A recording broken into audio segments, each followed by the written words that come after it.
Okay, so first things first, yes, I am aware there was the NXT In Your House special last night, but I just kind of forgot about it.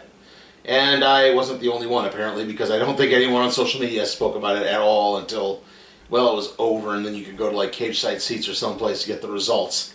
So, yeah, I don't know if you know, NXT can put on good shows sometimes, but yeah, right now the enthusiasm just isn't there anymore, and I don't know if it'll ever come back. I mean, the NXT shows were unfortunately some of my lowest viewed, so I don't know. It's just kind of not really a reason to. It's not really a good. Basically, you know, there's not really much impetus for me to keep covering it, is what I'm trying to say there. Also, yes, we will be getting into Cody Rhodes' injury when we get to that match. The story is he partially tore it on Monday and then aggravated to the point it completely tore off the bone on Friday or Saturday. That's their story, and they're sticking to it.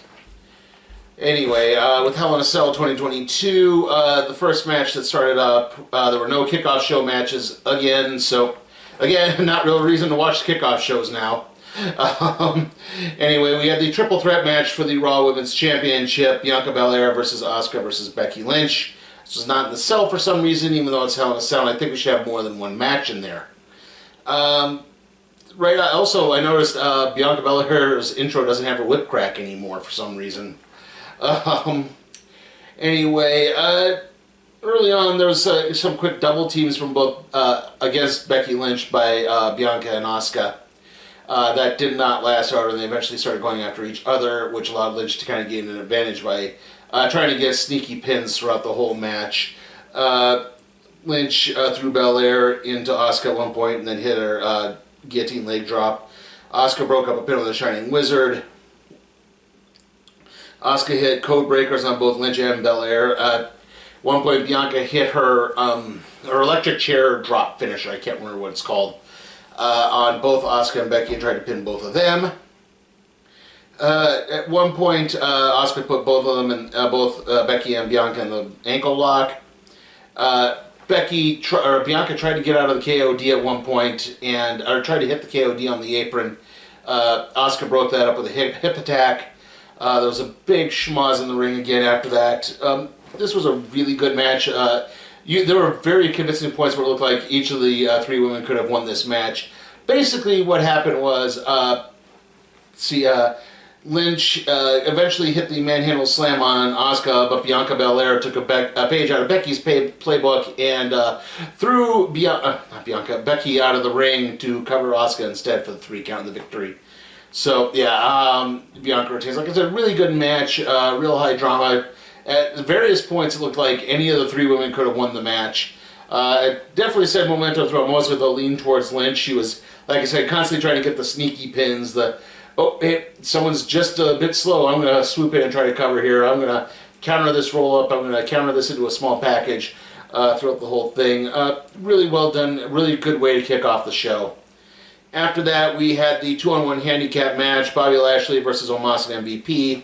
Just before the match started, we saw Cedric Alexander offer his aid to MVP and Omos. They basically pooed him away. You know, it's hard to call this a handicap match, though, because this is one where the 2 could just tag in and out of the match, which doesn't give an advantage to anyone in that aspect. And you know, Omos eventually got in after MVP kind of snookered Lashley into getting splashed in the corner and then checked through the barricade.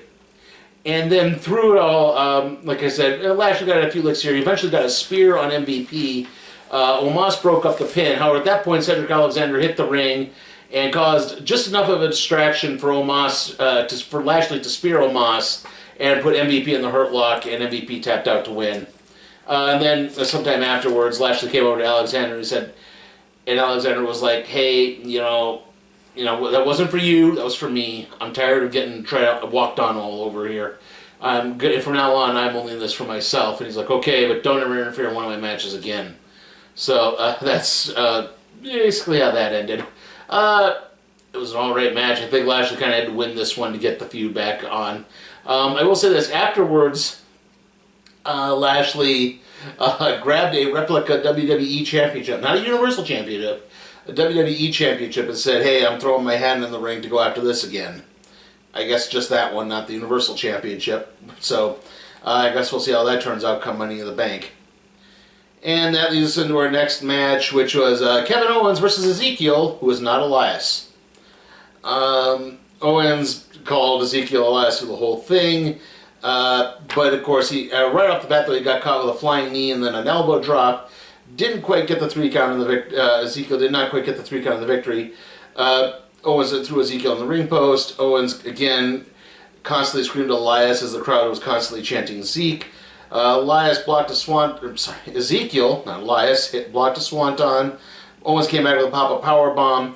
Owens tried to go for the stunner. Ezekiel blocked it, hit the jumping knee, went up for the elbow drop, but Owens tripped him up on the ring ropes and followed that up with a super kick and a stunner for the 3 count in the victory. Yeah.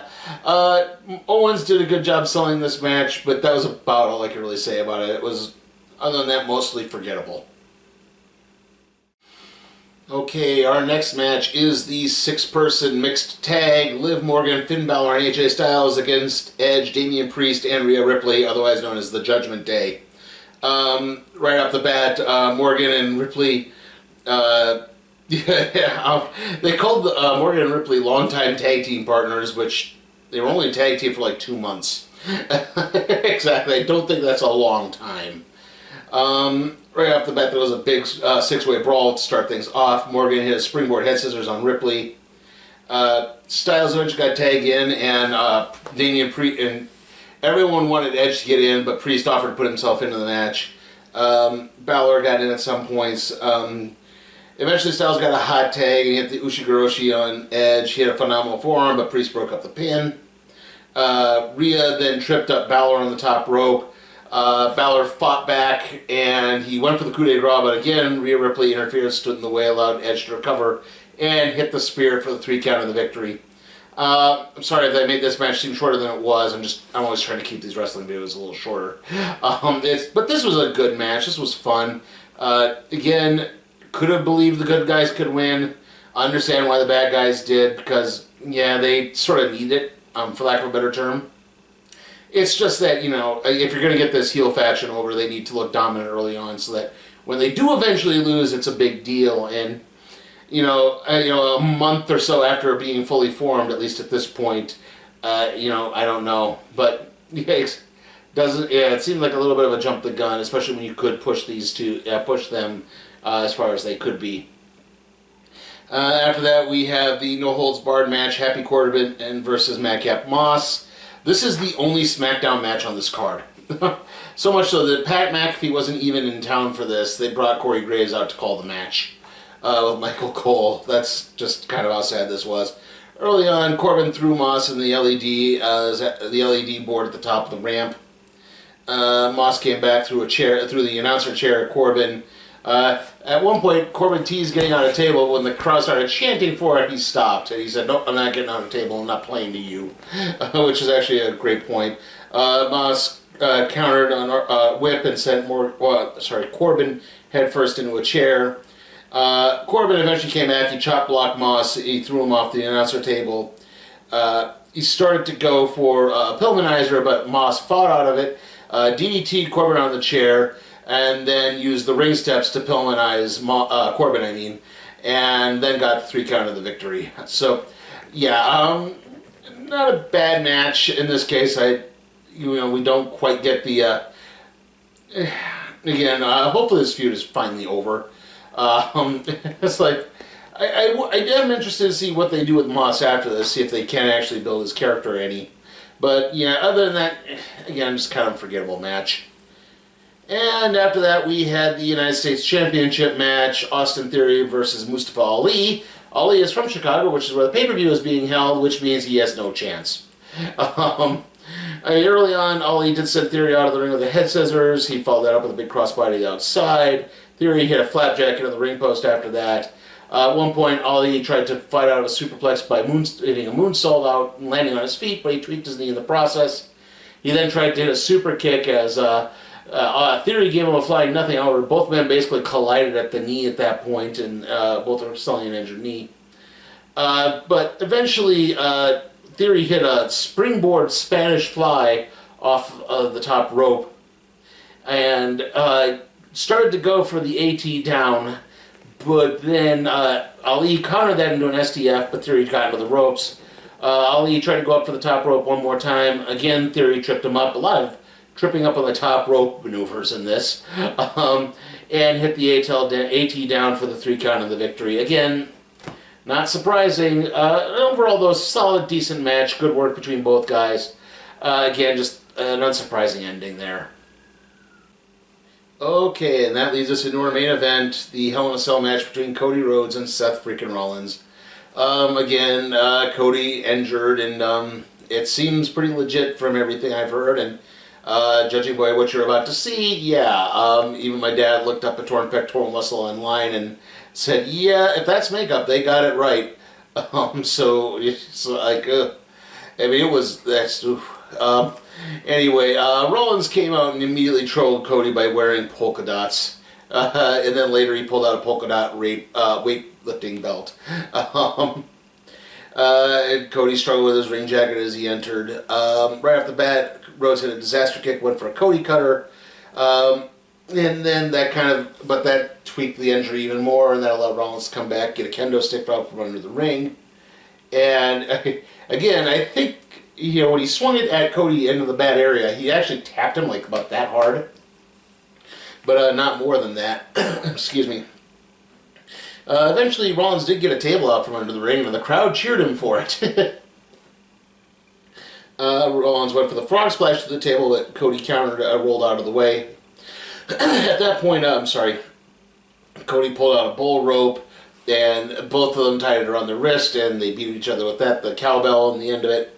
Eventually, Rollins pulled Cody into the ring post and got the upper hand again. He got out a sledgehammer, but eventually,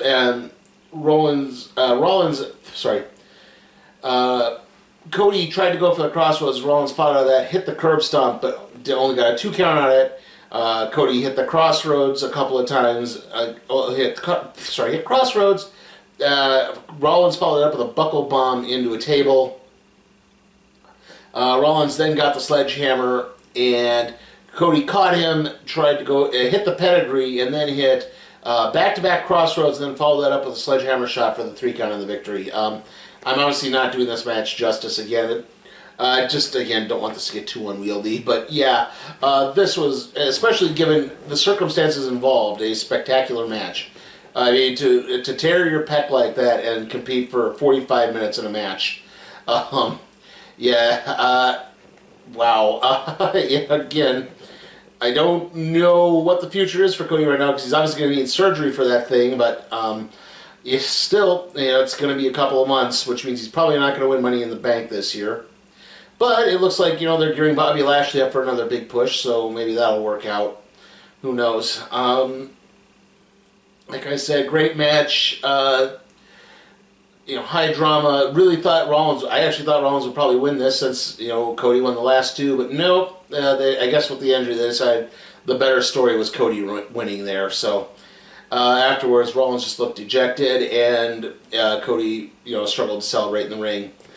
So yeah, my thoughts on the show overall, it's kind of a mixed bag. Like, there were 3 really good matches, and then a bunch of, yeah, like nothing bad, just very meh.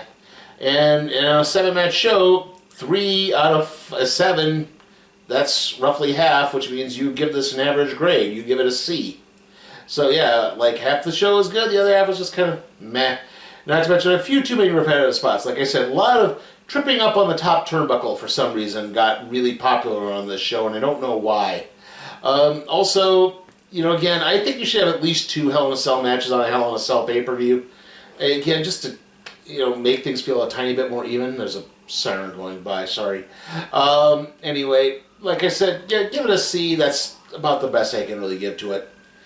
Anyway, as the emergency vehicle goes by. Okay, so next video is going to be episode 1 of Miss Marvel, then episodes 3 and 4 of Obi-Wan Kenobi, and then we'll have the random trade review on Littlest Pet Shop Volume 1. See you all next time.